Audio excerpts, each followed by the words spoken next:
Muzlik vannada qancha vaqt omon qolish mumkin? 1 daqiqa. Sovuqlik shoki boshlanadi. O'pkangiz havoga to'ymay qoladi. Yurak urishi esa bir zumda keskin ko'tarilib ketadi. 15 daqiqa.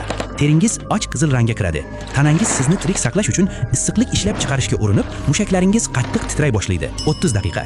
Miyangiz yurakni himoya qilish uchun barcha qonni qo'l va oyoqlardan tortib oladi. Tanangiz ekstremal omon qolish rejimiga o'tganda, oyoq-qo'llaringiz muzlagan og'irlikdek tuyula boshlaydi. 45 daqiqa. Ichki a'zolaringiz ishdan chiqa boshlaydi va miya faoliyati pasayadi. Qurish qobiliyatingiz xiralashib, qorong'u tunnelga o'xshab qoladi. Nervlar nobud bo'layotgani sababli siz g'alati, soxta issiqlikni his qilasiz. Endi siz butunlay falaj holatdasiz va vannadan o'zingiz chiqib keta olmaysiz.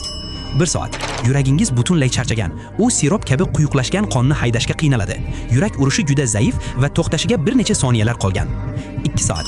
Agar siz Wim Hof bo'lmasangiz, bu sizning mutloq chegarangizdir. Tana harorati shunchalik pasayib ketadiki, hujayralar kristallasha boshlaydi va miya faoliyati butunlay to'xtaydi.